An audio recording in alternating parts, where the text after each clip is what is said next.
Well, that's good to hear, Madam Secretary, because for a while I was scared because despite said bad precedent, Mr. Chair, that all those who in the future who will be caught committing a crime can just turn state witness and that the charges may be dropped. Sana naman ho, hindi ho ganun ang mangyari.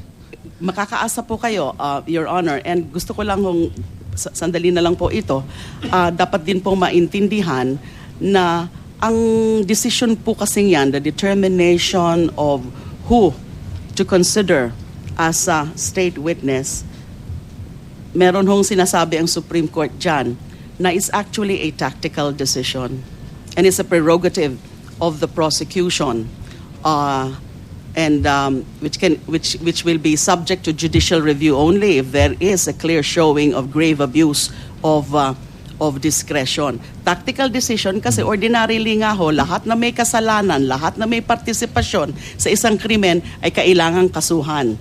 Pero sa objective o sa kagustuhan ng prosecution na maniguro na magkaroon ng conviction, kaya ito binibigay yung ganyang prerogative as a tactical decision because it's a conscious relinquishment or waiver of the state's right to go against offenders of the law.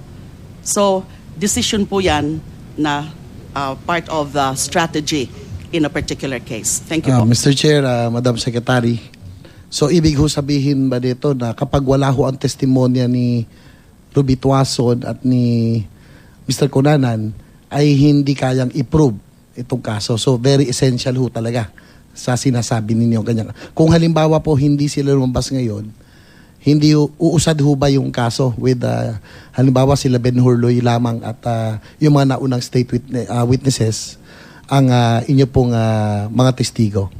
Tingin ko po, uusad po ang kaso, pero in terms of para siguraduhin na talagang meron ho talagang conviction, lalo na po ng mga principal players o dun sa mga we consider as the most guilty, ay mahalaga po.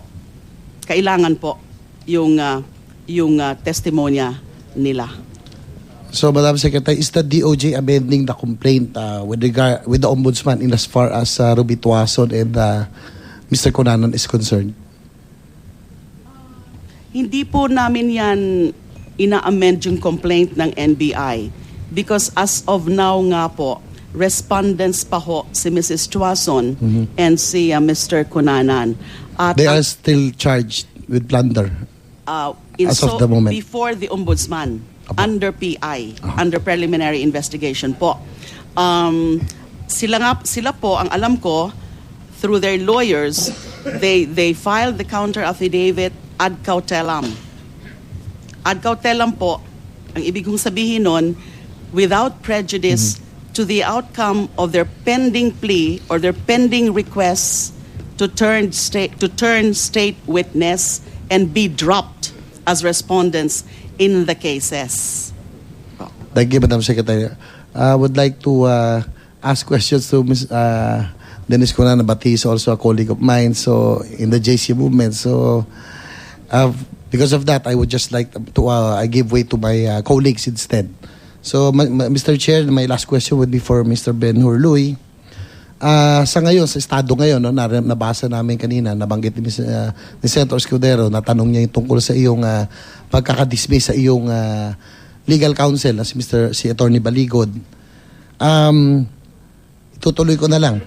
Sa ngayon ba, isang ayon ka sa pagkakatanggap pa ng mga additional witnesses? Dati kasi ikaw lang ang star witness eh. Ngayon, marami ka ng co-star. So, tanggap mo ba yon? Sir, it is ang secretary po ang nagde-decide noon. So, hindi naman po sila lalapit sa akin at magsasabi. So, yung mga witness po pupunta sa Secretary of Justice. And basta, katulad ng binanggit ko po ng mga previous, nung nag-testify ako, that I've been praying na may mga lalabang witness to makatulong sa kaso. Yun So, po. tanggap mo kasi nung una, nung ikaw pa lang ang witness, ang ikaw pa lang ang testigo, ay ang ilan sa kanila ay kasama sa iyong mga isinalaysay, no, Yes, na po. parte nung nagsagawa ng krimen. Yes po. So ngayon na sila po ay kasama na rin provisionally as a under the Witness Protection Program. Ito ba ay welcome sa iyo? Kung may co-star ka na ngayon, okay lang ba sa iyo 'yon? Hindi naman to, sir, it is not this case is not me, is not the DOJ, it is not from this is the case of the taong bayan. So hindi to the case of Ben Arluy, the case of a former counsel Levito Baligod or the current counsel of secretary. It is the case of taong bayan. So wala ho sa aking mentality na yun ang ano ko po. Okay, thank you. Thank you very much, Mr. Chair. That's all for now. Thank you, Senator JV. Next senator is Senator Sonny Angara. Senator Angara. Thank you, Mr. Chairman. Magandang umaga, Secretary Laila, sa ibang resource persons, kay Director Cunanan. Sec, yung pagsama ho sa the theory is conspiracy, no? Kaya nasama ho si Mr. Cunanan, si Ben-Hur, at saka tama ho ba yan? Yes, Your Honor. Basically, it's conspiracy. So kung sinabi ng korte na walang conspiracy, maraming maabsuelto dyan. Basically, yun ang mangyayari. Depende po yan sa evaluation Yes. ng evidence, ng mga degree and level of participation of the individual players. Kung wala pong conspiracy ang magiging ultimate ruling. So double track ang theory ng DOJ dyan sa ombudsman. It's Your Honor, we based have on their to- participation and their... And we try as much as possible to cover all tracks Yeah. because we're looking forward already at the trial. Yung sinabi ni Mr. Cunanan na sa affidavit niya, pumirma siya ng checks as Deputy Director General but only because inutusan siya ng director ng TRC at the time. Is that a ministerial duty or is there a duty on the person to o may duty ba siyang i-verifikahin yung pinipirmahan niya? Considering he's a subordinate and maaari siyang filean ng insubordination, something like that. Oh. As an enforcer of the law, as an investigator and as a prosecutor, as a prosecutor in most cases, Your Honors, ang ano ko po dyan is that, ang position ko po dyan is that if you're part of a government agency and it's an implementing agency, ay dapat maingat din nga po sa pag-process ng mga ganyang dokumento. I don't think it can be considered as a purely ministerial function. Although, meron naman pong sinasabi si Mr. Cunanan na gustuhin man nila na maging talagang istrikto dyan sa pagpro-process nung mga request na yan, yung mga projects na yan na pinadaan sa TRC, ay hindi nila gaanong magawa dahil dun sa sinasabi niyang mga pressure galing doon sa mga mambabatas. So that's how he explained that. Kasi yun nga po ang original position namin, yung original theory ng NBI nung sinampa yung kaso sa ombudsman na implementing agency kayo, since may nangyari dyan sa mga project na yan na nakuha o na binulsa yung mga pera, ay managot din dapat kayo. So that is our theory. But we note, Your Honors, that in their counter affidavits nung 30 senador na nakasuhan na dun sa first batch, ang sinasabi nila, wala daw silang kinalaman dun sa pag-implement ng mga projects na yan. Wala daw silang kinalaman dun sa pagpili ng mga NGOs. Kasi all that they did daw po is sinulatan either the Senate President or the chair of the Senate Finance Committee nung ini-endorse na nila yung project. Now, here comes Mr. Cunanan debunking all of that, not only through his own personal and direct knowledge of those so-called pressures, those so-called calls from these lawmakers, but also supporting documentary evidence na siya mismo ang nagbigay sa amin, at nung kinounter-check ho namin yung mga dokumento na yon, nagtutugma ho talaga dun sa mga dokumento na nakalap na rin ng NBI from the concerned agencies like COA and DBM. Thank you, Secretary. So, kaya nyo siya tinanggap sa WPP. So, naniniwala kayo na, kasi may requirements ho yun, there is no other direct testimony available. Tama ho ba yun? In his case, there is no other direct testimony. Insofar as those pressures, the alleged pressures from The the lawmakers, their endorsements of the NGOs, other than those that the documents would show, yes. And there is an absolute necessity for the testimony also. It is necessary, Your Honor, to further strengthen the Right. cases. And that his testimony can also be substantially corroborated on its material points. Definitely. The testimony of Mr. Ben-Hur Loy and the documentary evidence. Okay. Thank you, Secretary. A few questions for Director Cunanan. Director, good morning. Kayo po ay naging pinuno po ng TRC nung January 2010, tama ho ba? Yes, Your Honor.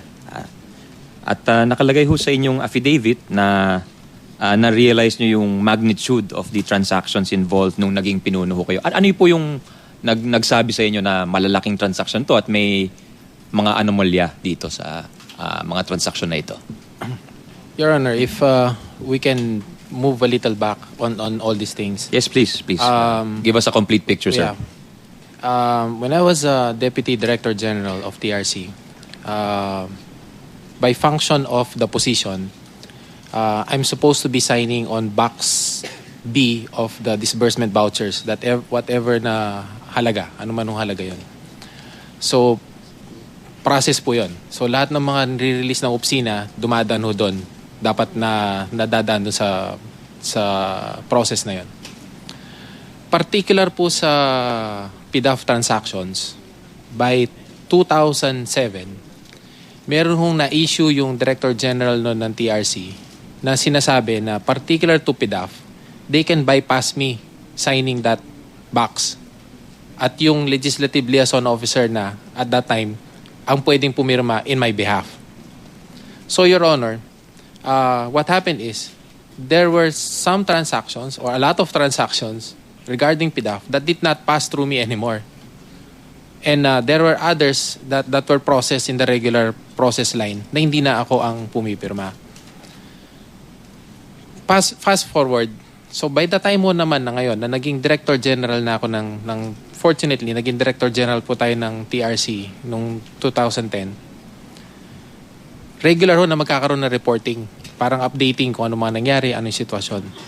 So, nung nireport na ho yan sa akin, yung mga isang aspect ng operations namin, kasi special operations yan, hindi ho siya kasama sa regular operations namin. Nung sinabi na eto yung mga nangyari dito, eto yung mga lumabas na pondo, etc. Unang tinanong ko, ano yung report na meron tayo on those utilizations? Ang unang sagot ho sa akin, hindi kompleto. Sabi ko, let's go back into the COA reports through the years.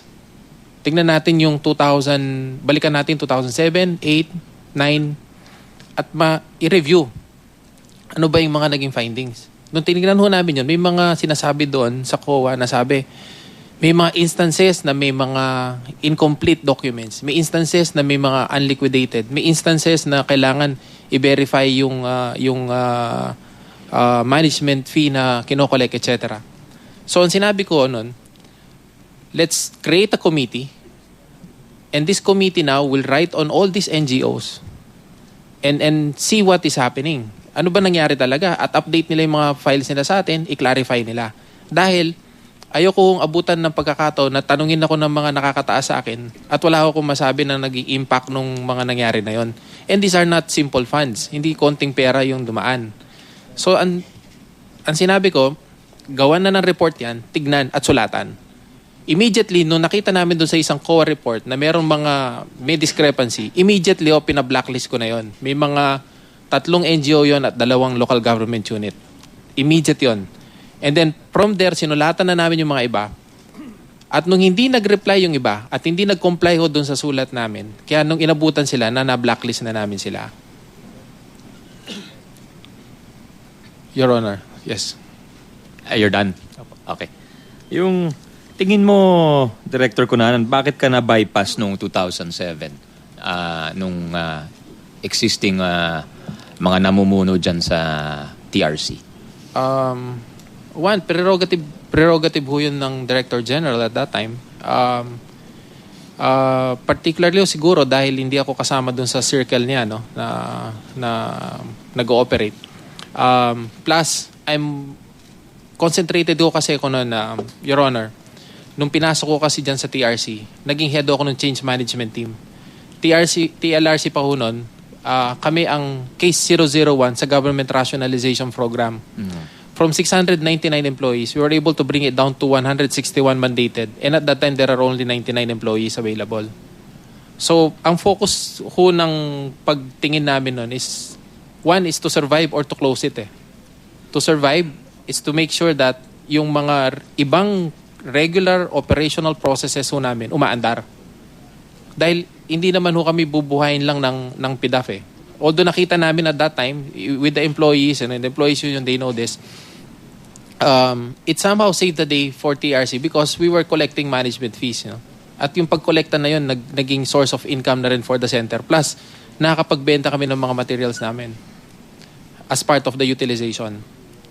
So, na-relegate ko basically on the regular operational processes sa opisina. Sa regular monitoring ng mga assets, trainings, mga ganun, Your Honor. Ano ba yung trabaho ng TRC bukod sa maging receptacle para sa pagtanggap dun sa PDAF ng mga legislators? Your Honor, ang TRC talaga, ang original mandate niya is talagang TRC, talaga yung pangalan niya, original name niya, before EDSA, na 86. TRC, when it was created, is supposed to be the repository of all applicable technologies for livelihood and developmental application. So, and entrepreneurial development. Ibig sabihin ho nito, nung panahon na kinrate ho to, ang idea ho kasi talaga nun is, ang sabi nung isang international gathering na nangyari din sa Pilipinas, technology is the key to the future. So, kinrate ho to nung panahon ni Presidente Marcos na nagkaroon ng isang opisina na pinangalang TRC, yung Technology Resource Center, at tinatouch ho to sa human settlements. At ang nangyari ho nun, ito yung naging recipient ng mga foreign funds. So, since time immemorial, ganyan ho talaga yung naging levels of operations niya. Tapos, sila nag-i-implement ngayon ng mga new innovative technological applications that can trigger entrepreneurial development, livelihood development. So, and then, nung nag-martial law after ho ng panahon ng martial law na nung panahon ni Marcos, nung nag-EDSA People Power na ng 86, tinry na i-demarcosify yung mga institutions under human settlements. So instead of now being TRC, tinawag po siyang Technology Livelihood Resource Center para yung livelihood component ma-highlight. And doon ho nakilala yung TRC doon sa mga livelihood training, yung mga short-term livelihood courses to enhance entrepreneurial development again in the country. Utilizing indigenous materials and local innovations. And then later on, when it was found out that the executive order that's supposed to be transferring our name from TRC to TLRC was not published in the official gazette, we were reverted back to our original name of TRC. We had rationalized ho at that time na streamline na namin yung functions ngayon ng TRC. So we're focused on two major aspects: technology, livelihood, information dissemination, and technology utilization and commercialization. And from that, na-attach na ho kami ngayon sa Department of Science and Technology, which is basically, by nature, is our original mother unit. Na kung saan yung mga innovations ngayon ng mga inventor, yung mga mga researches na inaalikabukan lang ho sa mga research institutes. Ngayon ho, ito yung function niya talaga dapat. Paano ito ma-commercialize, mailabas sa market, mailabas sa merkado, at ma-trigger. Minsan ho kasi napaka-conservative ng kultura nating mga Pilipino, yung mga innovations hindi ho tinatanggap. Yun ho yung role din ng TRC. Una, ilatag niya yan at siya ang mag-operate, at pag yan full operation, i-spin off sa private sector and then lumipat sa panibagong innovations, Your Honor. So, attached agencies na ng DOST now. Ngayon po. It's not a GOCC. GOCC pa rin po siya. GOCC siya. Attached po siya Okay. sa Department of Okay. Science. Pero ang focus niya ngayon is information dissemination, sabi mo? Livelihood information dissemination, tsaka ho technology utilization and commercialization. Can you give us an example of a technology that was developed or na-commercialized through the efforts of the TRC? Kahit past or present, para at least malaman na. Kasi to many of us here in the legislature, hindi namin kabisado masyado yung Yung- sa little yung- esoteric, no? Opo. Yung pong nadatnan ko na dyan, like for example yung BioN, it's a organic fertilizer na dinevelop po sa isang research institute sa UP Los Baños. Nung inoffer ho yung idea na yon, ang carrier ho nyo yung cogon grass eh. So maganda siyang ano. Tapos pag in-apply siya sa palay at saka sa corn, mas nagiging sturdy yung palay, mas nagiging malaki ho yung yield, pati rin sa corn. Nag-invest ho doon ang TRC para may roll out siya. And then eventually nakita ho ng Department of Agriculture na maganda. Tapos nakita rin ng private sector na maganda yung product. So ini-spin off na ho namin. No? Nag-spin off na kami from there. So yung mga ganito ho mga innovations I yung see. ginagawa. Tapos ho ngayon, in partnership with the Department of Science and Technology, like for example, yung doon sa Philippine Nuclear Institute, yung technetium, for example, yung ginagamit po to sa mga hospitals na kung saan ini-import natin. So nakikipag-partnership din ho kami ngayon doon para mai-lower yung cost ng technetium na implements na ginagamit at maging locally developed na siya. Tapos mas maging mura yung pag-apply nito sa ating mga kababayan. Yeah, thank you. Sa management fees, magkano yung tinatanggap ng TRC with respect to management fees dito sa PDAF ng mga standard ba yan over time? Or was there only one fee na tinanggap niyo? Nung kasing 2000, nung period na pinag-uusapan, nag-vary ho yan eh. Kasi wala ngang standards na ina-apply at that time. So, not until when pumasok po tayo, ina-standardize ho natin yan with the help of COA. Tapos pina-approve natin sa Board of Trustees. We went through the process of transparency, I see. which was not done before. So magkano ngayon yung management fee ng TRC? Bale, total Under ho you. 5%. 5% nga. Dati-rati, ano yung nagva-vary siya Iba sa ho, akin mo? may 1%, may 3, may 5. So, nagpa-fluctuate eh. Kaya may findings yung COA about that eh. Okay. Pero anong Yung 2.5, 2.5 paano siya. ini-utilize ng TRC yon? Yung management Pumapasok ko siya sa general fund namin. So basically, pag ganyan ho, niro-roll out siya sa aming mga programs at saka sa aming mga activities. fee? Yeah. So after 2010, meron mga PDAF pa rin na dumaan sa Wala na TRC? po. Wala na po. Wala na? Wala na. But, Nasa menu lang po kami hanggang 2008. I see. So wala nang naglagay na mambabatas sa yung TRC? Yung mga 2009, spillover na lang po ng 2008. Okay. Nasabi niyo ho, Director, nung nag-take over kayo ng TRC, binasa niyo ho yung COA reports. So these are the regular COA reports, not the special. Kasi yung special audit, 2013 pa lumabas di ba? Opo. Actually, So- Your Honor, if you will also look at it from my point of view as an officer of the center, kung may mga processes ho na nangyari, ang magiging bastion of check nyo po kasi talaga, yung magiging batayan mo talaga para matignan kung naging tama yung palakad o hindi. Yung pong COA report COA, yes, tama. So, yun po ang ginawa namin immediately. Nung may mga ganitong reports ho na nangyari, ang unang ginawa namin immediately, sabi ko, pwede ba balikan natin yung COA reports, isa-isahin natin, tignan natin kung saan tayo pwedeng trumabaho. Hindi po pwede naman na basta lang tayo gagawa ng aksyon at baka ma-misconstrue na may ibang motibo tayo na ginagawa. So, you're talking about the regular COA reports na end of year na tinignan nyo. 2007, 2008, 2009. Yes, Your Honor. So sa tingin nyo, may silbi pa yung TRC as an agency of government. Your Honor, with the rationalization, yung pagkaka-rationalize po niya at saka yung current functions po niya ngayon at yung value niya ngayon with the Department of Science and Technology, maganda po siguro may pakita na yung value niya talaga ngayon is more evident dahil ang dami ho nating mga innovations, ang dami ho nating mga developmental studies na nagagawa ng ating mga researchers na pinaglalaanan din natin ng pondo minsan pondo ng gobyerno para mag-develop ng mga researches. Hindi ho ito na-roll out. Ito ngayon ang mandate ng Technology Resource Center. I-roll out itong mga innovations na to at i-trigger siya i-partner siya with the private sector. And then once you do that, magti-trigger ho siya ng panibagong social economic activity eh. So more than any time else actually ho, mas nakikita ko talaga yung value talaga ngayon ng TRC. Masakit lang ho nangyari na damay sa mga ganitong usapin, no. So ang opinion niyo is mas mainam pa na palakasin yung TRC. Opo. Actually, Your Honor, if I may add, dun sa binabanggit ko kasi kanina na yung ginawa namin yung mga policies na nung time na pumasok ko tayo, kung makikita nyo dun sa COA report, nung special audit na po ito, special audit report ho ng COA, mismong sinabi ho ng COA na the center agrees with the observations of COA and then we fully operationalize the provisions of COA Circular 2007-001 in our policies.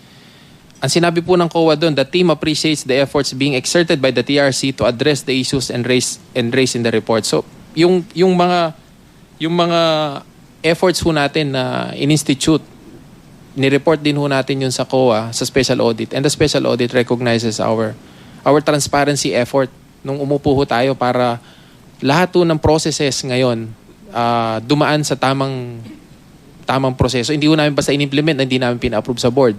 Nung na-approve na ho ng board, nilagay namin, pinablish namin and everything. So para malinaw ho talaga. Yeah, okay. Noted, Director. Yung policy ng government-to-government service fees, bakit pa sumisingil lang isang ahensya ng gobyerno sa pera ng gobyerno din? Yun ang hindi ko maintindihan eh. Kasi what's the purpose of that? Your Honor, kasi just to give you an example, yung like when I was a congressman, bibigay mo sa state college, for example, hindi naman naniningil ng fee ang state college or university. Your Honor, ang difference po siguro doon is ang GOCC po, like TRC, wala po kaming subsidy from the General Appropriations Act. Self-income generating kami, self-liquidating din ho. So, any income that we incur naman ho ngayon have to be flowed back into operations. Hindi naman siya pwedeng gawing benefits lang basta-basta. So, may mga targets at may mga activities. Kaya ho, inallow kami na mag-charge ng management fee at saka yung service fee na ganyan. Kamusta naman ang balance sheet ng TRC ngayon since you took over? Ang amin pong income most likely is reaching about 200 to 205 million. Ang expenses ho niya nasa mga 193 million. Parang so, ganun. ang net is 10 million? About that much. 10 million. Every year, 10 million.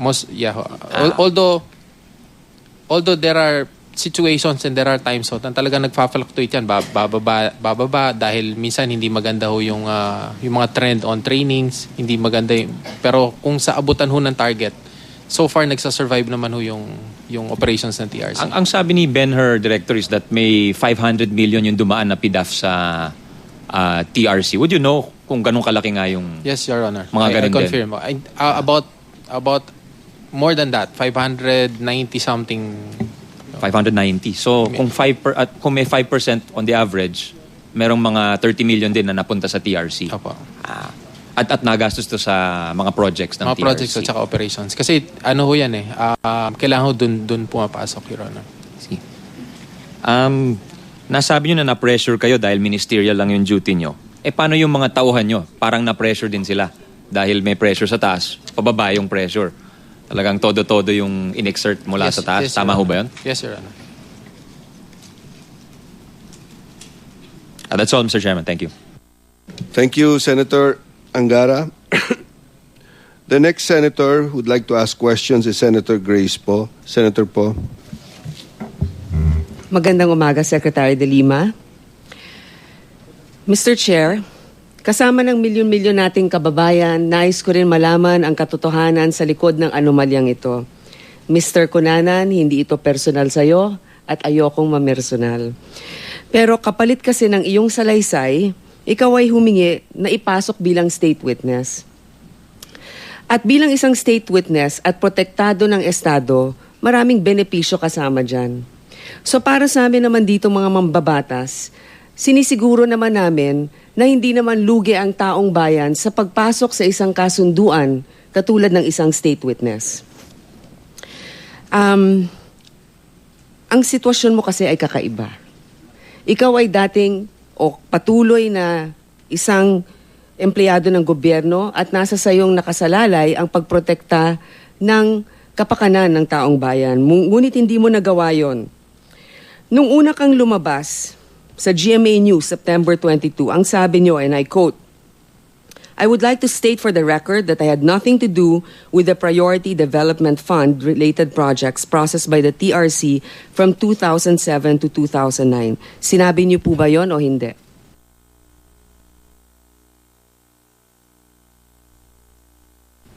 Baka ho, hindi ganun yung context ng pagkakasabi, Your Honor. Pero meron po akong quote at meron din isa from a Clark News na pareho rin yung basically yung pagkasabi na wala kang kinalaman. At pagkatapos nun, marami kang sinasabi na ang iyong partisipasyon ay ministerial lamang. Tama po ba?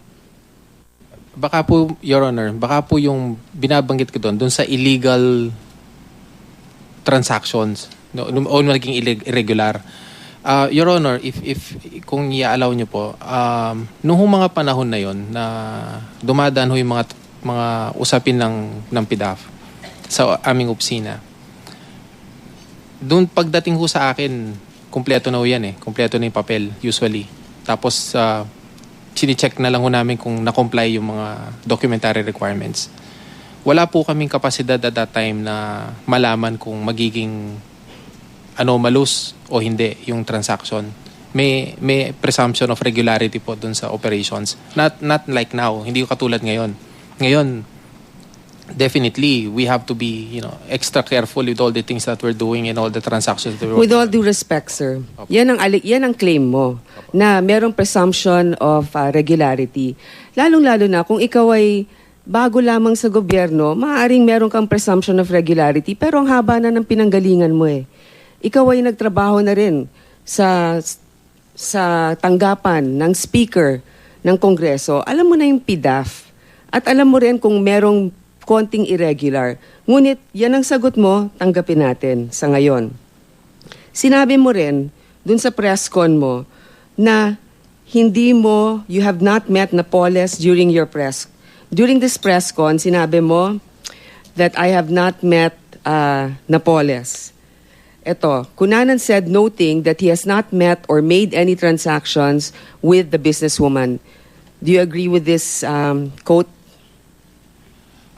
Again, Your Honor, it might be taken in a different question tapos iba yung na picture out. Kasi ang binanggit ko nga ho sa aking affidavit na nandirito, they made representation, pumunta ho sila sa opisina at nagpakilala na may mga agents sila ng mga senador at mga congressman at may dala silang mga projects. So, ang ibig niyo pong sabihin, dun mo lamang nakita si Ginang Napoles? Yes, Your Honor. So, dito sa pagkakataon na ito, kontra na naman sa sinabi ng ating unang witness na ikaw ay nagpunta dun sa opisina mismo ni Jenny Napoles. Tama ba? Kontra ba ito? Hindi po, Your Honor. Yung una po kasi bago sila mag-implement ng any project, any activity sa TRC, pumunta sila sa opisina ng Director General. Tapos wala ako sa opisina noon, naalala ko pa, tinawag ako ng security guard dahil nandun ako sa may iba. Hindi, simple lang ang tanong ko eh. Sinasabi mo kasi nakita mo lang siya sa opisina mo. Ikaw ba'y nagpunta doon sa Discovery? At nakita mo siya doon? Ang base ho sa after na ho yun eh, after na nung mga levels of operations namin. Hindi, pero dun po kasi dun sa press ko ninyo, At saka dito sa iyong sinumpaang salaysay, ito po'y nangyari lamang itong sinumpaang mong salaysay. Kailan ba ito? Itong affidavit na ito? Feb 20. So, ibig sabihin, within Feb 20, you met Jenny Napoles more than once, correct? But you only claim in your affidavit that you met her in your office. You didn't mention anything about discovery unless I missed that. Actually, binanggit, Your Honor, wala naman sigurong doon. Dahil binanggit ko nga na yung first na na-meet ko yung tao, yun yung binanggit ko sa affidavit. So, hindi ko naman kinukontra yung... So, bakit hindi mo sinabi na nagkita din kayo sa discovery? Kung dun sa aligasyon, lalong-lalo na, alam mo naman yung affidavit din ni Ben-Hur. At importante din ang masagot mo yon kung totoo. Totoo bang nagpunta ka doon sa discovery? Wala ko kasing allegations na ganun sa affidavit na so pumunta po kayo ng discovery at nagkita kayo doon ni ni Napoles. Nire-recollect ko nga namin yung situation dahil most likely may chance na may once na part ng inspection na ginagawa namin sa mga institutions na nag-i-implement tinignan kung regular operations. So hindi kayo sigurado, maaari, sabi mo. Hindi mo matandaan ang pagpunta sa JLN. So, anong nangyari dun sa pera na sinasabi ni Ben-Hur Luy na naibigay daw dapat sa inyo, pero kinorse dun sa isang representative? Hindi mo natanggap yon? Your Honor, hindi po. Okay, gusto ko lang linawin for the record na yan ang salaysay mo. Paalala kasi, Mr. Cunanan, kung ikaw ay isang state witness, meron ka ng immunity from criminal prosecution. Pagkakataon mo na to, na lumabas rin. Hindi pwede kasi na nagtuturo ka lang ng iba pero wala ka namang aamining responsibilidad lalo na kung hindi nagkakatugma-tugma. Ngayon, hindi ko sinasabing nagsisinungaling ka pero yun nga, meron kasing hindi magkatugma sa salaysay ng aming naunang witness at sayo. So gusto ko lang linawin. Ngayon, sabi mo na merong komisyon na 5% management fee ang TRC, tama? Meron kasi akong kopya ng balance sheet ng TRC. Naka-reflect ba dito ang 5% na nakukuha ninyong service fee dito sa mga NGO na to? Your Honor, ang nangyayari po kasi dyan, hindi automatic yung pag-reflect dahil kailangan pa hong fully liquidate yung operations. Ibig sabihin, kapag tapos na, tapos ibubuk nung accounting yung mga accounts na yan. Pero hindi ho yan... Sir, again, with all due respect, kung may natanggap kang pera, ilalagay mo natanggap mo to. Tapos ilalagay mo kung anong gastos mo. Whether natapos mo yung gastos o hindi, pag natanggap mo na yung pera nakalagay doon, tatanungin ko lang naman sa'yo nakalagay ba doon sa mga natanggap ninyo yung 5%? Tapos isa pa, may resibo ka bang na-issue na nakatanggap ka ng 5% na service fee para sa TRC? Ibig sabihin, kung pupunta ako sa TRC, makukuha ko yung mga resibo na na-issue ng TRC doon sa 5% na komisyon na natanggap nila for service fee doon sa mga NGO. Your Honor, automatic po na sinasubtract na ng TRC yun. Tapos nare-retain po yun doon sa trust liability account na kung saan doon nakalodge yan hanggang ibubuk siya as income o ibubuk ko siya doon sa mga operational issues namin. So makikita natin yan, yung mga 5% na yun dun sa ano. So maaaring hingin natin yan para sa paglawak din ng investigasyon na ito. Gusto ko lang linawin sa ating mga kababayan kasi pinag-uusapan na natin yung TRC dito at tinatanong ni Senator Angara, yung kinita ng TRC. Merong net loss ang financial statements ng TRC from 2007 to 2010.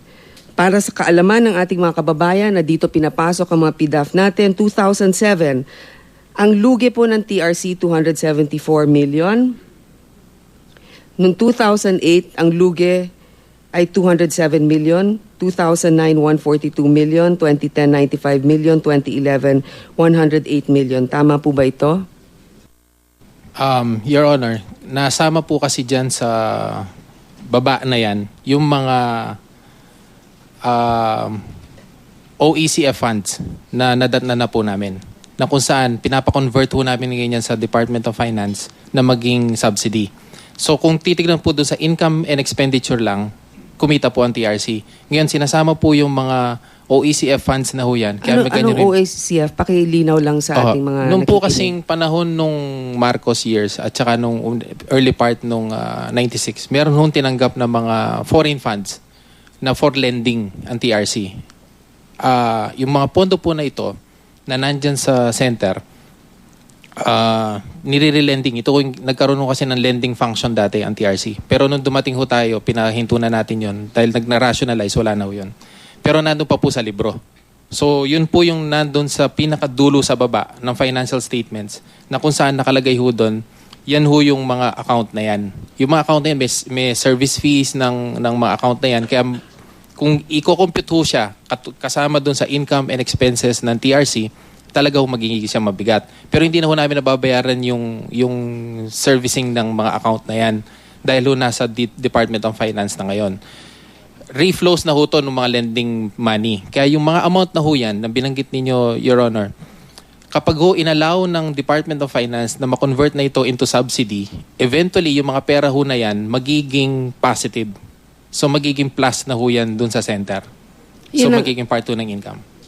Maring ang ganon. Kaya nga ito'y nakakalito dun sa inyong statement eh. Hindi. Ganon nga siguro yung accounting procedure. Pero yung para sa akin, kasi under kayo ng... Meron na nga kayong subsidy from the government. Di ba binibigyan kayo? Meron pa nga kayong PDAF.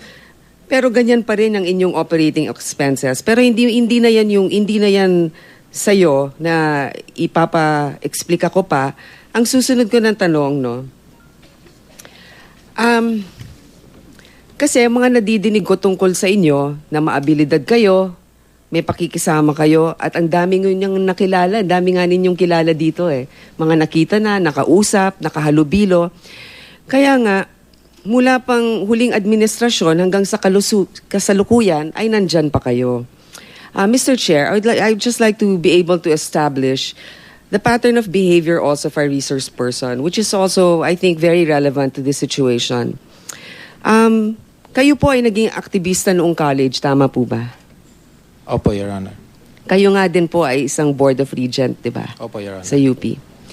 So naniniwala naman ako na kahit na papano ay taglay mo pa yung idealismo at tapang para hindi ka naman basta-basta nanginginig pag merong senador na tumawag sa inyo.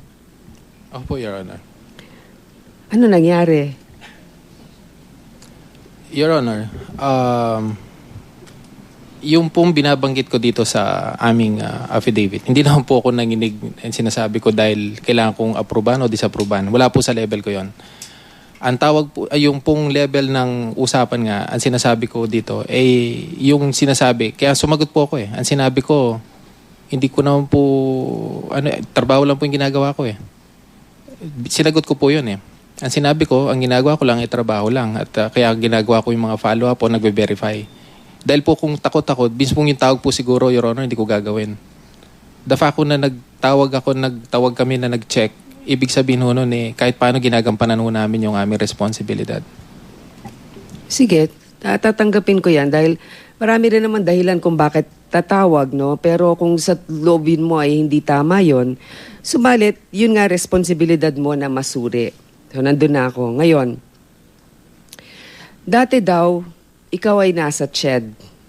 Ikaw ba ay umalis doon ng kusa o kayo ay hiniling na umalis? Your Honor, umalis po ako ng kusa. Meron po akong resignation letter dahil alam ko naman po may problema ako noong time na yun. May deficiencies ako na hindi na kayang ayusin at that time. So sabi ko, hindi na pwede. Kaya nag-resign na po ako.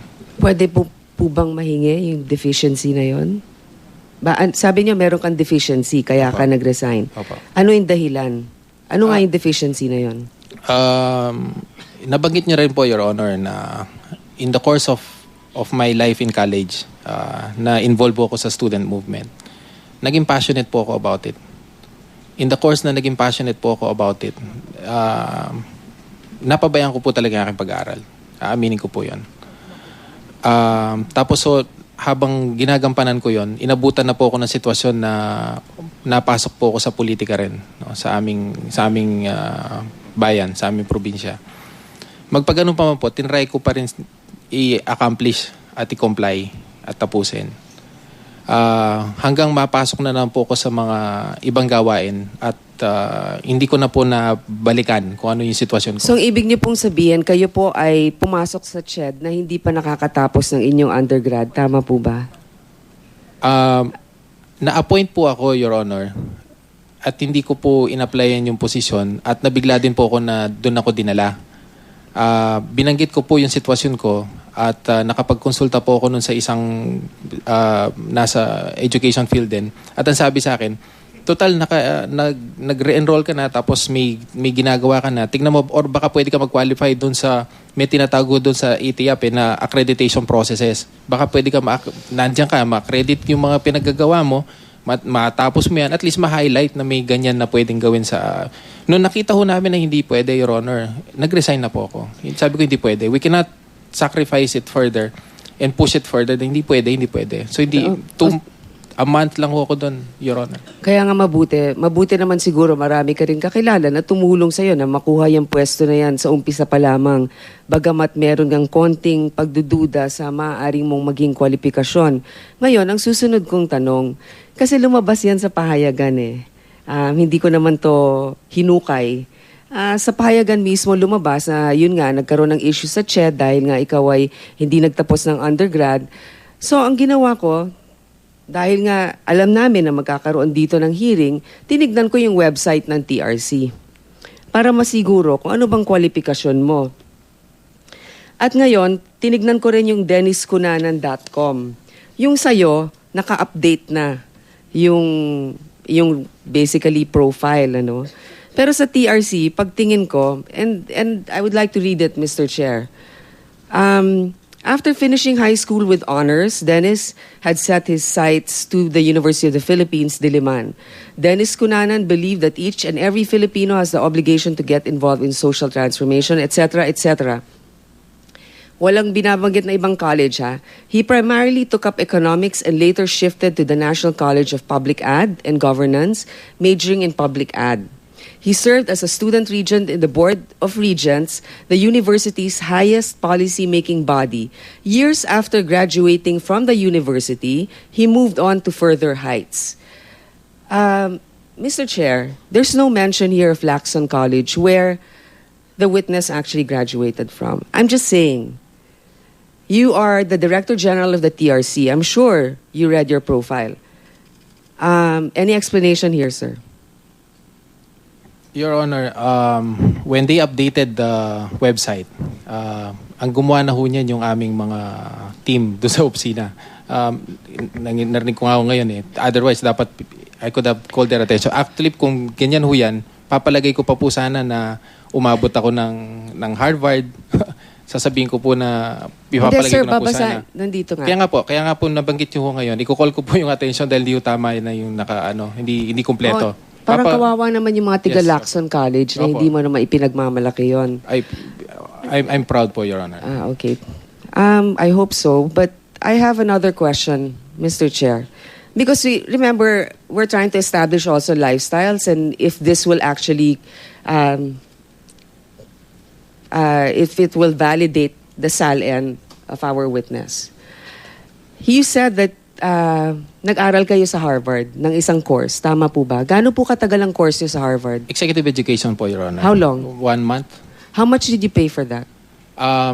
Napasok po ako, na-allow po ako doon sa sponsorship program. So, TRC po at DOST ang nagbayad po nun. Under kay Secretary Alabastro at that time. So, TRC at DOST ang nagbayad. Meron po bang kasulatan na sila nagbayad nito? Opo.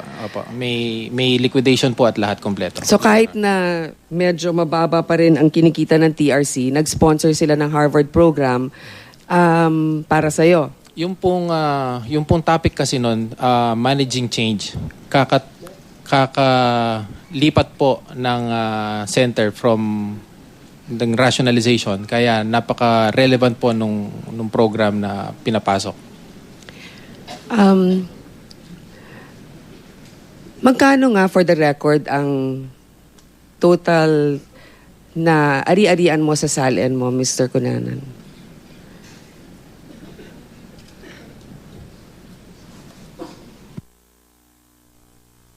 Your Honor, Mr. Chair, can I refer to my record? Yes, please do so. At this point, we'd like to acknowledge the arrival of Senator Miriam Defensor Santiago. Good morning, ma'am.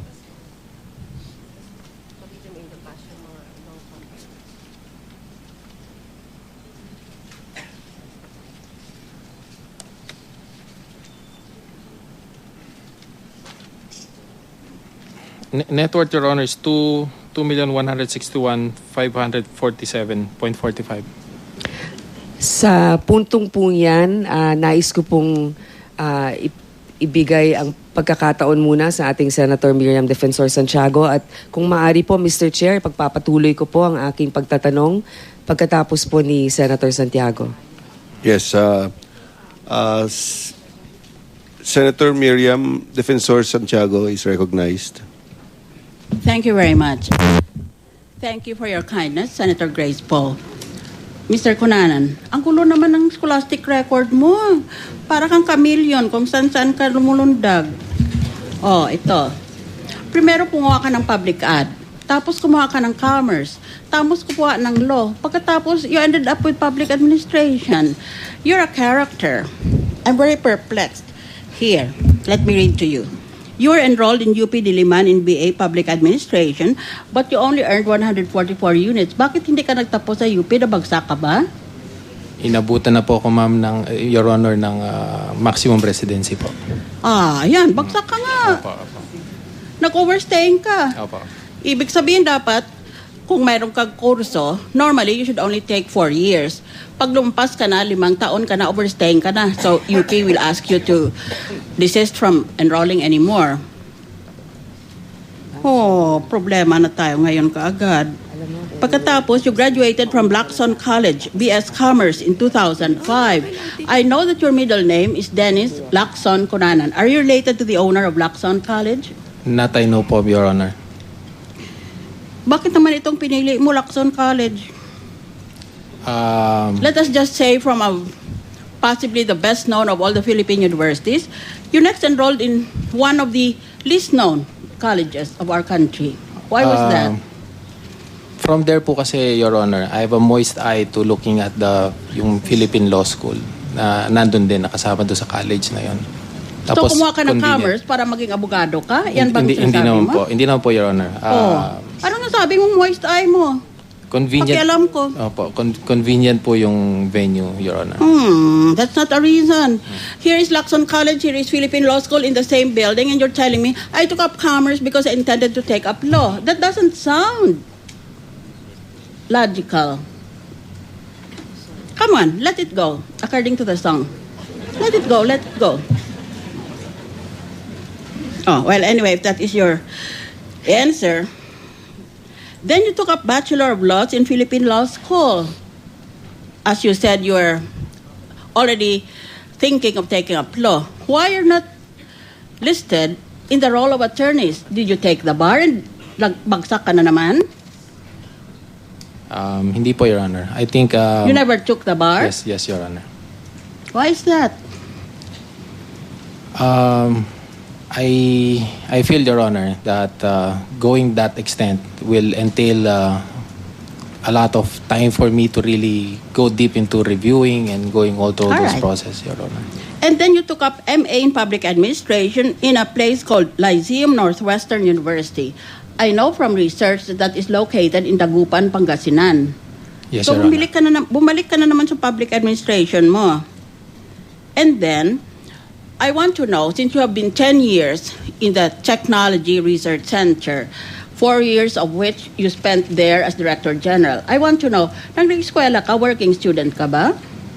Kasi 2010 to 2013, Director General ka na. You graduated Bachelor of Laws in 2009 and MA Public Administration 2013. Paano mo natapos itong mga kurso na ito habang Director General ka na? Opo. They happen to be outside of working hours po, Your Honor. Yung pong sa Lyceum Northwestern University, once a week na every Sunday po yung event. Plus po yung kasing isang anak namin nasa Dagupan. So we frequent the place, Your Honor. Well, I must at least commend you for your academic commitment, although I said, and I still remain, puzzled why you were jumping from one college to another. O ngayon, pupunta na tayo sa talagang issue natin. It appears, maybe to the person who is only cursorily following up the pork barrel investigation that we are conducting, that the issue here is whether the signatures of Senators Revilla and Estrada and even that of Senator Enrile were forged, because that is what they claim in their counter affidavits with the Ombudsman. Hindi naman totoo na kumuha kami ng kickback sa mga perang dumaan sa Technology Resource Center. Ang mga papeles dyan na mayroon naming mga lagda, puro yan mga peke na lagda. Di ba? Pero hindi yan ang issue eh. Because for me, as a former RTC judge, that can only be resolved by the testimonies of handwriting experts. It's not a question of pointing fingers at each other. Instead, for me, I humbly submit, Mr. Chair, Senator Gincona, that this is the real issue. Did these senators insist on choosing their own NGOs? Dahil hindi ka makuha ng kickback kung hindi muna mapera yung pork barrel mo. Kaya para makuha mo yung pera, nung dati pang pinapayagan ang pork barrel, ang sistema ay ganito. Pag nabigyan ka na ng notisya na meron kang pork barrel, then you name your implementing agency. That is named in the Budget Appropriations Act.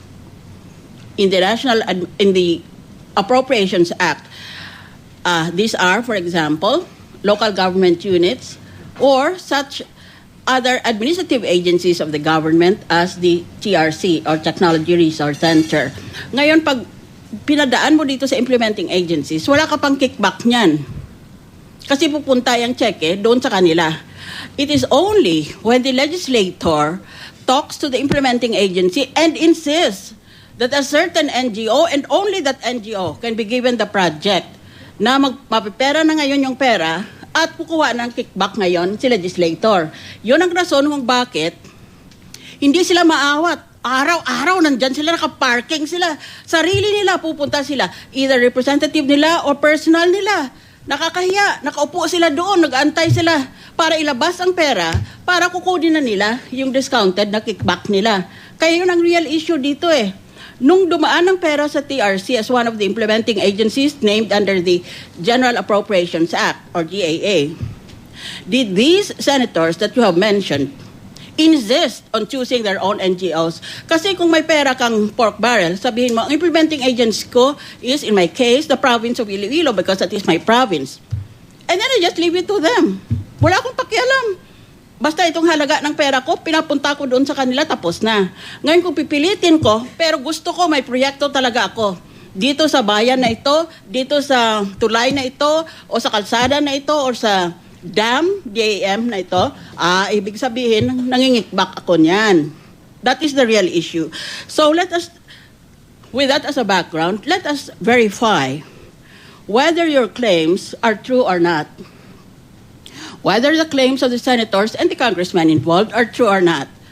As an RTC judge, I've had experience with many weird phenomena inside the courtroom. It's possible in one case, everyone is telling a lie. Pareho silang nagsisinungaling.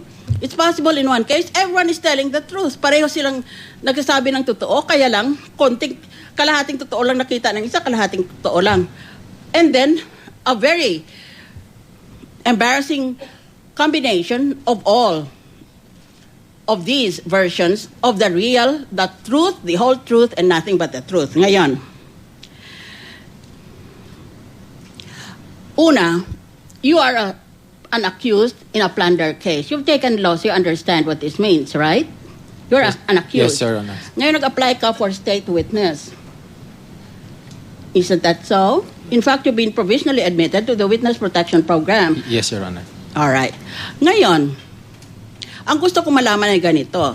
We have 5 requirements for a state witness. 1, that there is absolute necessity for your testimony.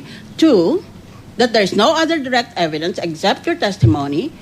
3, that your testimony can be substantiated, at least on its material points. 4, that you are not the most guilty. Maraming versions nitong formula, pero the real version is, you are not the most guilty. Malayo ka sa you are not the most guilty. You're just Director General of some administrative agency. And then, 5, that you have not been convicted of an offense involving moral turpitude. Ngayon, let us focus on this requirement that you have direct evidence. Paano kang direct evidence? Na according to your affidavit, which you submitted to the Department of Justice, you did not meet these people personally. You just talk to the representatives. Paano kang maging direct witness? Anong direct yan? Your Honor, una po, when the document was presented to us, for example, yung una po. May I please ask for may I please appeal to the chairperson, Senator Gincona, for the privilege of sitting there so that I don't have to keep on swiveling my neck. I'm having a problem. Okay. Thank Session you. suspended.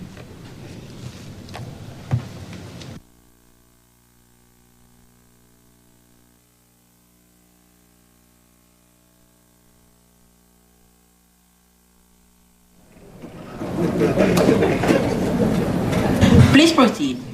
Thank you. Session resumed. Thank you, Your Honor, Mr. Chair.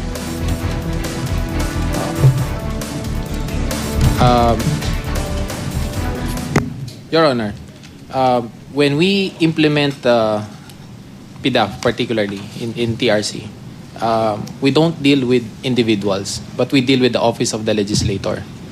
So, when we encounter letters, Your Honor, that says there is somebody else who is going to represent the person who is the principal, basically the legislator, automatically we need to verify. We need to verify in the sense na para humalaman kung sila ba talaga ay authorized dahil yung mga ibang dokumento po hindi napipirmahan ng legislator. Senator Gincona, please, excuse me. Please answer the question directly. The question is, isang tanong, isang tagot lang. I told you, let it go. Kasi mahirap kasi magsinungaling under oath eh. Opo. Whenever someone is involved in a case, a former RTC judge, I always say, just tell the truth because that is the least complicated. Ngayon, ang problema natin ay ganito. Ang requirement para maging state witness ay isa. There should be no other direct evidence except your testimony. Unlike the Ruby Tuason case where she said, I talked to him, I saw him in front of me, you're not saying the same thing. You're not saying that you had direct conversation. You're saying, I called them on the telephone. Is that correct? Yes, Your Honor. Oh, paano maging direct evidence ang telephone call? Part po ng verification po namin ng document na nasa harapan ko at that time, Your Honor. So when we called, their office answered and then we were able to verify to the legislator himself. Tinignan mo lang directory. Anong office ni Senator X, ni Senator Y? Tapos tawagan mo at pag sinabi niya, oo, opisina nga ito ni Senator X or Y, sige ka na. Ganon ang verification process mo? Yes, Your Honor. What we did is we check on the officially listed office of the legislator and then we called po. Ang hina Senator. naman. May 5% ang TRC if it disburses these PDAF funds of the legislators, hindi ba? Kumikita ang TRC dito eh. Ginagawa nilang kakikitaan nila ang pork barrel ng mga senador. Isn't that so? So, to deserve your 5% as the deputy and then eventually as director general of the TRC, you should have made a more thorough system or you should have designed a more thorough procedure for verifying whether you're actually talking to the person or that person is just talking through representatives that might even have authorized. But let me set that aside for a while. Sabi mo sa affidavit mo, you met Napoles, who at that time was professing herself by the nickname of Jenny. And then, eventually, you met somebody called Evelyn De Leon, who was also representing an NGO. Nang nakita mo itong dalawa, hindi ka na ba nagsuspetsa na may kickback itong mga halaga na ito? Bakit mga taga-NGO ito, sigasig silang kumuha ng pera? In the first place, they're non-government organizations. And one of the requirements of the law for an NGO to be validated is that you not be receiving any support from the government. Kaya bakit sila masigasig makialam sa pera ng gobyerno? NGO nga sila eh. Non-government organizations. Why were these NGOs, non-government organizations, so heatedly and passionately obsessed with government money? That is the question.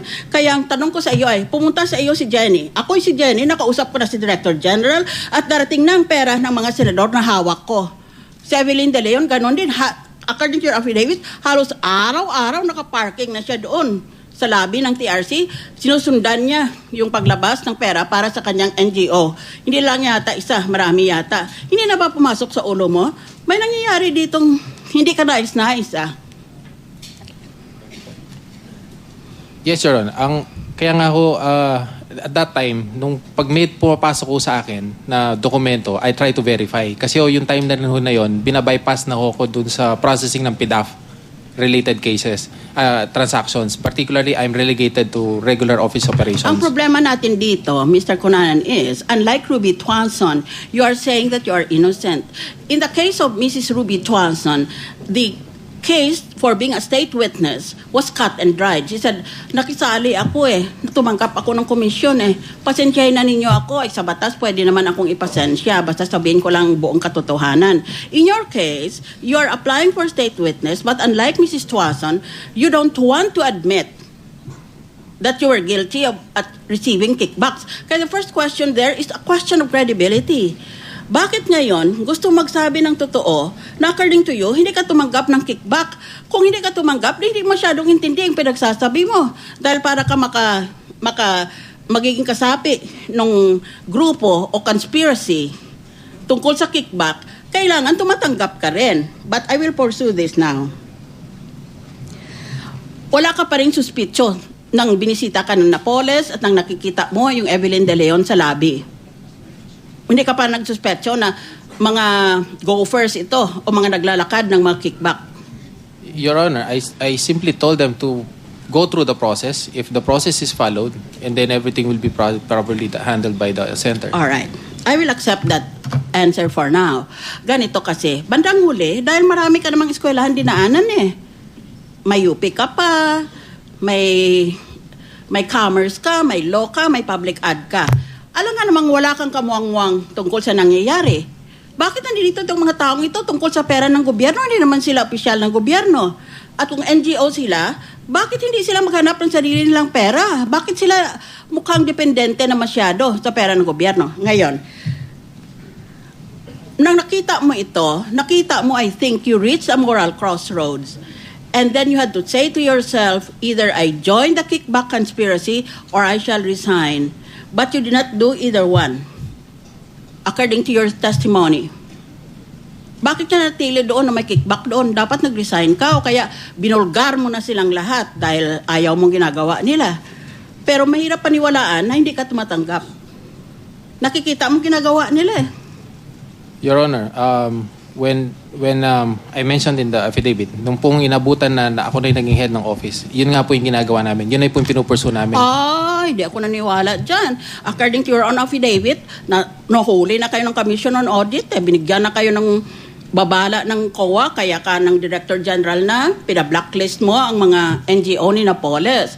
Pero hindi ako naniwala na dahilan lang sa sarili mong kusa. Kung hindi, natakot na kayong lahat dahil binigyan na kayo ng warning ng Commission on Audit. So, I will not press that, but let me go on. Your camp claims that there is a demolition job against you. Whom do you suspect as the source of this black propaganda against you just before you testified here? Sino kaya? Ganyan ka karunong, ang dami mong dinaanan ng mga eskwelahan May alam ka. Sige na, let it go. Yes, Your Honor. Most likely, lahat nitong nasa testimonya ko ngayon, potential na silang may kagagawan. Sino yan? Pangalanan mo? Like ko yung sa testimonya ko yan. Opo. Si Revilla? Opo. Si Estrada? Yes, Your Honor. Ito pang sa listahan dito sa affidavit mo na 28 silang lahat. Itong mga congressmen na ito. Meron kang listahan dito Yes, Your Honor. Lahat yan sila? Maaari po, Your Honor. Oo. Basahin ko para sa walang kopya ng affidavit mo. Affidavit mo, page 14. Nandito yung 3 senador, tapos tinignan ko lang pinakamalaking mga halaga. Senator Revilla, 48.8 million. Congressman Rizalina Lanete, 47.1 million. Congressman Constantino Haraula, 38.4. Ganon kalalaki ang mga pera na pinadaan nila sa TRC. Ngayon, according to your affidavit, the TRC started receiving PDAF funds from senators and congressmen from 2005 up to 2008. In fact, may dumating pa nga na PDAF ng 2009. That's your affidavit. Yes, Your Honor. Right. And the TRC, as we have said many times, was one of the implementing agencies authorized by law to accept pork barrel from the legislators and then designate the persons who would carry out the pork barrel project. Yes, Your Honor. According to your affidavit, hindi ikaw, nung hindi ka pa Director General, kung hindi isang tao ng General Manager ng TRC na si Rosalinda Laksamana ang may hawak ng papel. Parang pinapalitaw mo sa affidavit mo, walang tiwala si Director General sa iyo. Si Director General Antonio Ortiz. Kaya, imbes na bigay niya sa iyo itong trabahong ito dahil deputy ka, binibigay niya sa General Manager. Parang ganon yon. At doon sa mga serbisyo ng TRC, may 5% na kinikita ang TRC pag niproseso nila itong mga papeles para sa pork barrel.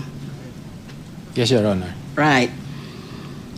In fact, in your affidavit, you say categorically, paragraph 4.5, quote, under this circular, Office of the Deputy Director General, referring to yourself, was stripped of participation in the implementation of PDAF-funded project, unquote. Bakit galit ba si Ortiz sa iyo? Si Ortiz, by the way, is also charged with plunder, no? Yes, Your Honor. Right. Oh, iyan. Bakit mukhang ayaw kanyang makisama doon sa prosesong yon? Bakit gusto niya si Rosalinda Laksamana? To use your own version. Your Honor, una ho, prerogative niya yun as Director General. Pangalawa, gusto siguro nila na nasa circle na lang nila yung levels of operations for that. Alright. Kaya tinanggal ho ako. Nandito ang isang whistleblower, no? My question to you is this. If you had no participation in the kickback scam at the TRC, are you calling these 7 whistleblowers as liars who have testified that you yourself received kickbacks? Tinatawag mo ba silang mga sinungaling? No, Your Honor. No, Your Harapin Honor. mo, ayan, No, Your Honor. Oh. Hindi po. Ikaw ba'y natutuwa kang tinawag kang liar? Ano? Hindi Sumagot po. ka. Hindi po, Your Hindi. Honor. Oh, you're calling each other liars, right? Mamaya, you settle it out of the No, plenary Your session. Honor. We're not But po. for now, We're not po. so in effect, as usual, like in a courtroom, although this is not a courtroom, we are not bound by the technical rules of evidence. In effect, we have to rely on your credibility. It becomes crucial to finding out whether the senators and the congressmen chose their NGOs or did not choose their NGOs and in fact are claiming they had nothing to do with it. Pero since you're a former law student, meron yatang mga 7 whistleblowers, itong sila Ben Horluy, etc. Tapos mag-isa ka lang. 7 sila at natawag mong mga sinungaling, tapos mag-isa ka lang sinasabi mong wala kang kasalanan? Anong base mo? No, Your Honor. Hindi po ako nagsasabi ng gano'n. Doon po sa complaint, Your Honor, nakabanggit po doon na the reason why I'm being part of the complaint now is particularly more of my participation po doon sa pag-sign ko doon sa mga vouchers, disbursement vouchers at saka checks. Doon po sa pagproseso ng mga dokumento. At pinapakita ko dito, Your Honor, ngayon, dun sa binabanggit po ninyo, sinasabi ko na nanggaling po talaga sa opisina ng legislator yung pag-endorse mismo ng NGO at saka po yung pagtutok sa amin na pagsabi na i-implement yung kanilang program kasama yung NGO na to. May chinews na po sila, Right. doon pa lang po sa sulat nila. That Tapos is the question. pagdating po, Your Honor, nung kanilang project proposal, naka-identify din po yung Right. yung NGO na gusto nila Oo. mag-implement. So And that's hindi in na po writing, nila kami binigyan in writing po, Your And Honor, that is at in hindi po writing. nila kami binigyan na may PowerPoint nga po kami pinrepare para ipakita na nanggaling po sa opisina nila, pirmado nila, pinadala po sa amin at sinasabi na may pondo kaming padating, SARO number na ganito, implement nyo with this NGOs, implement nyo with this assigned NGO at sana implement nyo na mabilis. Yes. Tapos po, Your Honor, susunod doon yung kanilang authorized representative, dala na yung mga project proposal at sinasabi na eto ganito yung gagawin. Meron nga po ako rito dahil binanggit nyo rin po, Your Honor, kinarir ko na rin po yung pag-aaral doon sa mga dokumento na pinadala ng Ombudsman at lahat. Meron nga po may nakita rin po ako sa pagsasaliksik na mismo si Senator Juan Ponce Enrile, nag-endorse siya eh. Wow. Sumulat Say the po magic siya. word. I'm very interested. What did he say? Nasa PowerPoint po, sumulat po siya at sinabi niya sa isang implementing agency na may padating siya na pera at itong tao niya na to, sumunod ng sulat, nandun na ho yung NGO. At natupad ayon sa Opo, at sinasabi niya. tinuloy po. Natuloy, Your Okay. Honor. So the same situation po kami sa implementing agencies na sinasabi ko po ngayon na like for example po sa TRC. Kaya po ako na-situate dito dahil ang sinasabi po, kami ang namili. Hindi po kami ang namili, Your Honor. Right. Dahil po nung dinala po sa amin ang dokumento, bago pa man, kaya ako po binanggit yung pagpunta nga ni Ms. Napoles doon sa opisina, bago pa man po dumating yung pondo, may advance information na sila na sinasabi na may padating na pondo. Supposed to be po, Your Honor, the regular process is the fund should arrive at the center and the center will be the one to notify the legislator Right. that there is such a fund that have arrived our center and Right. please advise us how to proceed with it. You're correct. Ang nangyayari po, wala pa man po yung pondo, may representative na po nandun, dala-dala na po yung endorsement letter para daw po sabay-sabayan, pagdating ng pera, sabay-sabayan labas. Very detailed. I congratulate you. Thank you, Your Honor. I think they should have let you stay in UP. But anyway, you see, I'm picking holes in your affidavit, and then later on, we'll return to the main topic of the 3 senators. Ngayon, you keep on emphasizing for the first maybe 10 pages of your affidavit that when you co-signed, as a co-signatory, when you signed the checks for the pork barrel funds of these senators and congressmen, you are only a co-signatory. Of course, the signatory was the Director General. Yes, Your Honor. May circular po silang And- in-issue particular to that. And you keep on emphasizing I was only performing my ministerial or peremptory function. Let me inform you, as a member of the bar, as a humble member of the bar, and as a professor of law, that even the Supreme Courts of the Philippines and the United States cannot distinguish between ministerial and discretionary. Why does that distinction become an issue? Only when you go to court and you ask the court to issue a writ of mandamus, which is a writ ordering a public official to perform a duty. That question then becomes relevant. Is the function of this public official mandatory or ministerial? Because if it's ministerial, then we can issue mandamus. But if it is discretionary, then we cannot issue mandamus because the law, by definition, gives to the official the discretion whether or not to do the function.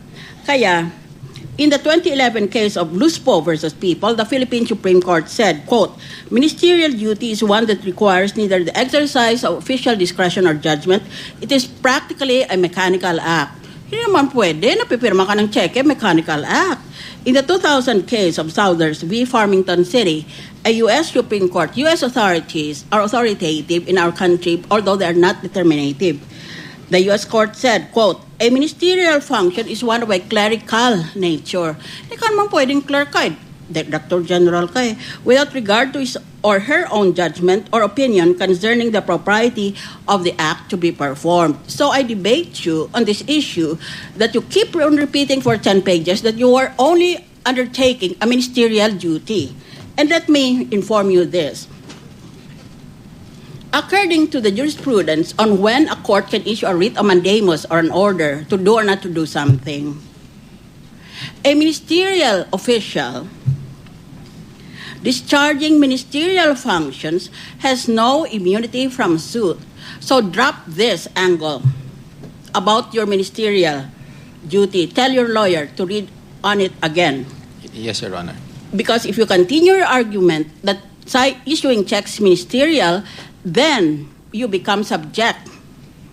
You lose your immunity, it becomes subject to litigation. Yan ha, maliwanag yan. Ngayon,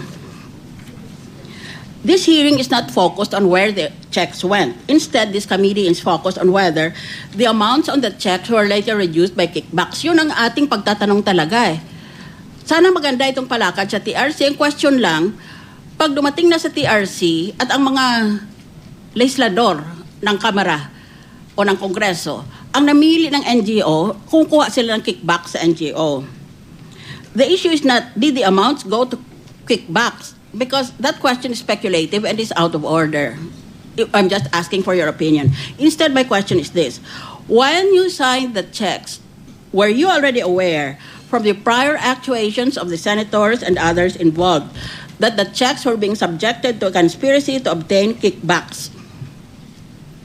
Nalaman mo na may proseso ng kickbacks doon. Nagpipirma ka bilang Director General. At that time po, Your Honor, hindi pa. Kaya ako nung time ko na deputy, nung pong pag dumarating sa akin yung mga dokumentong ganyan, kaya ako nagbe-verify. At yun din po yung naging dahilan kung bakit natanggal po ako sa loop. Pati po yung signing na lang na yan na natira sa akin, na supposed to be part nung trabaho ko sa opisina, pati po yung signing na yan tinanggal sa akin, Your Honor. Kita mo na, sinabi ko na sa iyo, let it go. Dahil you keep on insisting that you're innocent. So we'll have to keep on litigating about whether you're innocent or not. This is not a hearing about you. This is a hearing about, this is an inquiry in aid of legislation. Paano natin masara itong mga butas sa sistema? Dahil nagnanakaw sila ng daang milyon o daang bilyon na siguro. Yes, Your Honor. Ngayon, pagpalagay na natin na tama ka, although I already said I very respectfully disagree with you on whether signing checks is ministerial. Even so, since you were signing checks, why did you not take steps to avoid the deduction of those amounts by kickbacks? To be more specific, why did you not, either as Deputy or as Director General, set up an accreditation bureau so that the background papers to support a check could include a certificate of accreditation from the Bureau? Remember, in your affidavit, you pointed out to the fact that when a senator signed a memorandum of agreement, kasi ang kinakailangan sa TRC ganito, andyan ang pork barrel. Ngayon, si Senador na binigyan ng pork barrel, gagawa siya ngayon ng project proposal. Tapos dahil mahaba yan, may project summary. Tapos si Senador magpipirma ng endorsement niya. Pagkatapos, magpipirma pa si Senador ng Memorandum of Agreement with the TRC. So, ba't hindi na lang kayo gumawa ng bureau na yun lang ang trabaho nila, i-check nila kung tama ba ng Senador ang nag-authorize nito? What standard of diligence did you use? Bakit kayo tawag sa telepono? But halimbawa, ang daming paraan dyan. You're a commerce graduate. You're a public administration graduate. Why didn't you think of any of multiple choices here? Like, for example, let's have a verification file for each senator with his picture, with his signature, like the bank, with his specimen signatures, and with his voice on the computer. Bakit ganun? Bakit ikaw ang tumatawag, pwedeng makausap si Senator X? Senator X, ito ba, representative mo ito? Ano ba naman yun? Napakasimple naman. It's like a childish device. But you're being paid as Director General to make sure that everybody works according to the Code of Ethics of Public Officials. Your Honor, if I may, at that time po, I'm the deputy. And at that time, the Director General assigned a legislative liaison office. Yung po yung supposed to be nag-undertake ng mga That's yon. right. Kaya po pag dumarating sa akin, even if meron ng report yung Legislative Liaison Office na okay na and everything, I still try my best to be diligently checking on these documents. And kaya ko tumawag. Actually po, trabaho ng Legislative Liaison Office yun nung panahon nung Deputy, nung Director General. Bakit mo tinawag sa nampal mo? Sampal, kaliwa, kanan. Kaya po, Your Honor, kaya po, Your Honor, if I may, nung pong ako na ang naging Director General, I did that.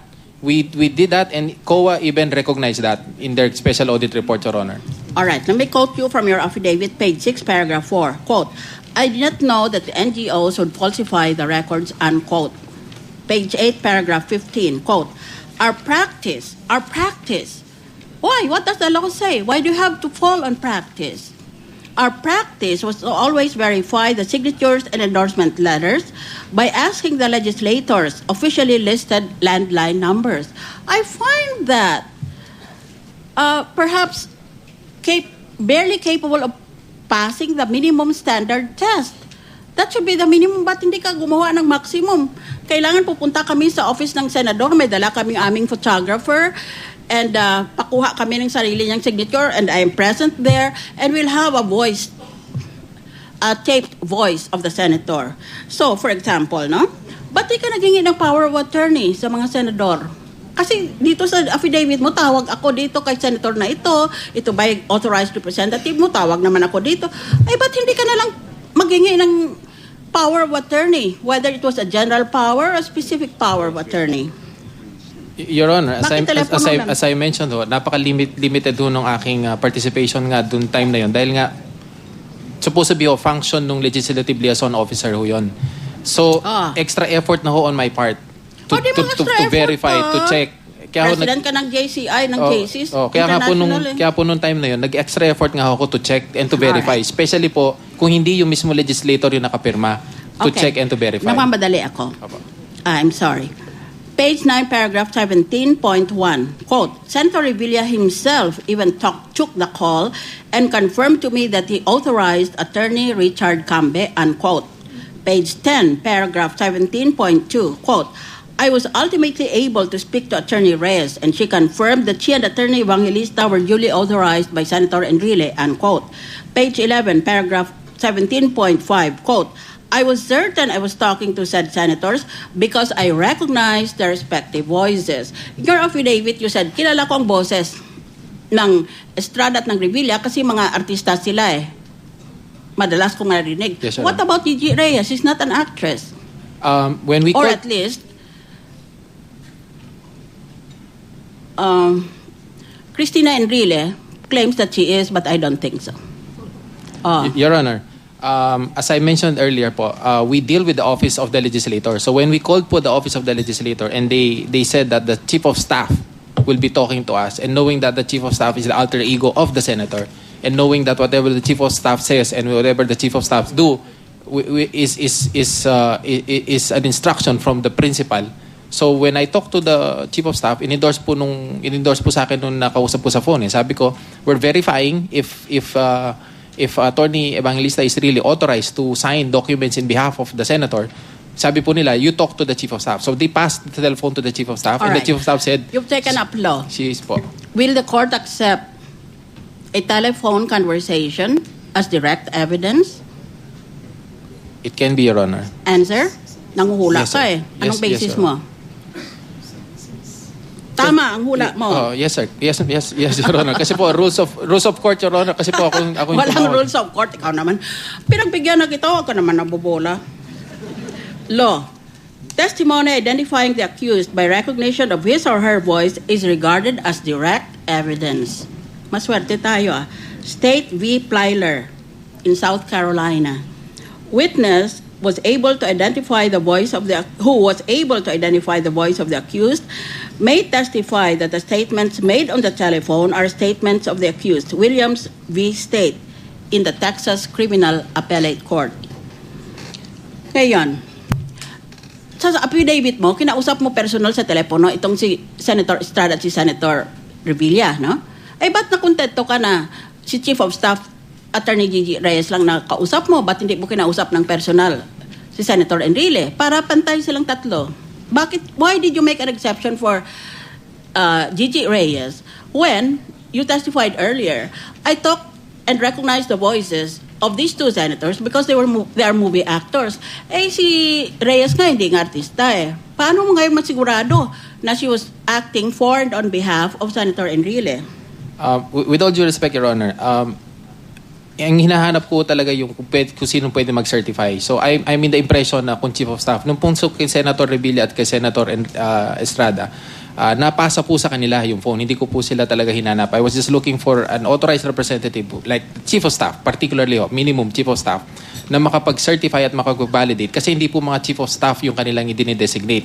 Si Atty. Cambe, hindi po Chief of Staff. Pauline Labayan. Si Pauline, hindi ho Chief of Staff. Si Atty. Evangelista, hindi rin Chief of Staff. Ano nagkataon lang na nakausap mo itong dalawang senador? Opo. Kaya nung pinasa po, nung sinabi po dun sa line nung tumawag kami na sinabi na ito, makakapag-authorize. Nung sinabi po niya yon na siya ang Chief of Staff at siya may authority, kasabi ko, pwede nyo bang padala ng authority? Pinadala naman po at Di sumulat. mo ba sinubukan na pwede mong makausap si Senator Enrile? Maski andyan si Chief of Staff niya? I have the impression, Madam, Your Honor, na being the Chief of Staff, the Senator knows what the Chief of Staff will be telling me and will be Not necessarily, I'm confirming with telling me. you. I'm a senator and I've had various chiefs of staff. Don't make that dangerous presumption.